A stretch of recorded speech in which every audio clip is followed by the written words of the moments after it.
The jute corporation of India limited में vacancies निकली है, आप देख सकते हैं एम्प्लॉयमेंट नोटिफिकेशन नंबर 2/2024। तो एक बार कंपनी के बारे में जान लेते हैं। The jute corporation of India limited was set up in 1971 under companies act as an official agency by the government of India with the aim to provide minimum spot price to the jute cultivators and work as a helping hand in the raw jute sector and does commercial trading in raw jute and allied products। तो जो जितने भी ये किसान हैं jute के, उनकी मदद के लिए ये संस्थान खोली गई थी, चाहे वो एमएसपी का सपोर्ट प्राइस देने की बात हो या उनका जूट के प्रोडक्ट का ट्रेडिंग की बात हो। तो ये 6 राज्यों में इसका प्रेजेंस है, जैसे कि वेस्ट बंगाल, बिहार, असम, त्रिपुरा, ओडिशा और आंध्र प्रदेश में। The corporation invites online applications from Indian citizens fulfilling the eligibility requirement for filling up of the following non-executive post on regular basis। तो इस बात का आप ध्यान रखें कि रेगुलर पोस्ट है ये, और वेबसाइट है jutecorp.in, jutecorp.in। तो वैकेंसीज देख लेते हैं। पहली पोस्ट है अकाउंटेंट की, 28,600 स्टार्टिंग में बेसिक रहेगी। अपर एज लिमिट 1 सितंबर को देखी जाएगी, 30 साल। मिनिमम क्वालिफिकेशन एमकॉम मांगी गई है with advanced accountancy and auditing as a special subject with 5 years experience. तो 5 साल का एक्सपीरियंस भी मांग लिया है यहाँ पर। In maintaining commercial accounts including reconciliation and final accounts, experience in handling cash and record. अगर एमकॉम नहीं है, बीकॉम कर रखी है, सिर्फ ग्रेजुएट हैं आप बीकॉम से, तो 7 साल का अनुभव मांगा गया है।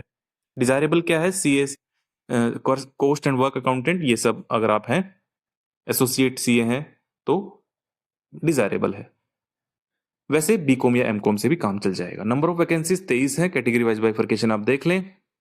नेक्स्ट पोस्ट है जूनियर असिस्टेंट, 21,500 बेसिक, ग्रेजुएट मांगा गया है और equivalent from a recognised university with experience in using computers, जैसे कि एमएस वर्ड और एक्सेल आपको आता हो। मिनिमम टाइपिंग स्पीड 40 मांग ली है इंग्लिश में। एक्सपीरियंस कितना है ये नहीं बताया। 25 वैकेंसीज हैं। उसके बाद जूनियर इंस्पेक्टर की 21,500 बेसिक, पास इन क्लास 12, 12वीं पास हो, with 3 years experience in purchase sale of raw jute, its grading and assorting, baling, storage, transportation. 42 post है। एज लिमिट, एज रिलैक्सेशन भी दी जाएगी विद एज रिलैक्सेशन एज पर government of India norms. किस किस को दी जाएगी? जनरल को आपको पता है 30 रहेगी।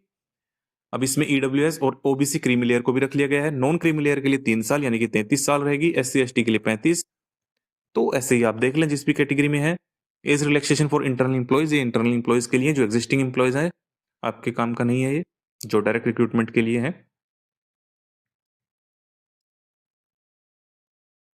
Selection criteria and process, the selection process for the post of accountant shall consist of CBT, computer based test होगा अकाउंटेंट की पोस्ट के लिए, उसके बाद डीवी होगा। First stage CBT, second stage में डीवी, और फिर फाइनल मेरिट आपकी बना दी जाएगी। क्वालिफाइंग पैरामीटर क्या रखा गया है? जनरल के लिए ओबीसी, ईडब्ल्यूएस और एक्स सर्विसमैन के लिए 50, बाकी रिजर्व कैटेगरी के लिए 45% मार्क्स लाने अनिवार्य है। डीवी के लिए 1:5 कैंडिडेट्स बुलाए जाएंगे, एक पोस्ट के बदले 5 candidates. Final result shall be based on the CBT marks and clearance in the document verification process. तो सीबीटी के जो मार्क्स है आपके, उसके आधार पर आपकी फाइनल मेरिट लिस्ट बनाई जाएगी और डीवी में आपका कोई डॉक्यूमेंट सारे ठीक होने चाहिए। सिलेक्शन प्रोसेस जूनियर असिस्टेंट के लिए, इसका भी सीबीटी रहेगा, टाइपिंग टेस्ट भी रहेगा इसमें। स्टेज 1 में सीबीटी और टाइपिंग टेस्ट, स्टेज 2 में डीवी और थर्ड में final merit list. Criteria same है। क्वालिफाइंग पैरामीटर जो अकाउंटेंट के लिए था, टाइपिंग टेस्ट क्वालिफाइंग नेचर का रहेगा और 40 वर्ड पर मिनट रहेंगे आपको टाइपिंग स्पीड, और बाकी जो पर्सन विद बेंचमार्क डिसेबिलिटी है उसके लिए 35। Based on CBT marks and performance in typing test, the candidate shall be called for DV in the ratio 1:5। 1:5 में कैंडिडेट्स बुलाए जाएंगे। अगर टाई रहता है, all such candidate will be called for DV irrespective of ratio. Next है junior inspector के लिए, first test CBT, उसके बाद डीवी और थर्ड ट्रेड टेस्ट आपका लिया जाएगा। क्वालिफाइंग पैरामीटर सेम है। और उसके बाद है ट्रेड टेस्ट परफॉर्मेंस में एटलीस्ट 60% और रिजर्व एससी एसटी के लिए 55%। हाउ टू अप्लाई, मैंने आपको वेबसाइट बता दी, jutecorporation.in। वहां पर जाकर आपको कल से आपको आवेदन करने का लिंक मिल जाएगा। आपके पास सभी डॉक्यूमेंट्स होने चाहिए जो इन्होंने एलिजिबिलिटी क्राइटेरिया बताया है। Examination venue CBT will be held across major jute growing state capital, जो मैंने अभी आपको ऊपर राज्य बताए, वहां पर तो कम से कम एग्जाम होगा ही। CBT the online examination will be 120 minutes in one sitting and the total allotted marks shall be 100 marks का होगा। टीएडी आपको नहीं दिया जाएगा। CBT shall be objective in nature, subjective नहीं, ऑब्जेक्टिव एमसीक्यू टाइप है, 100 क्वेश्चंस होंगे। Each question shall carry 1 mark and there will be no penalty for wrong answer। इस बात का आप ध्यान रखें, नेगेटिव मार्किंग नहीं है।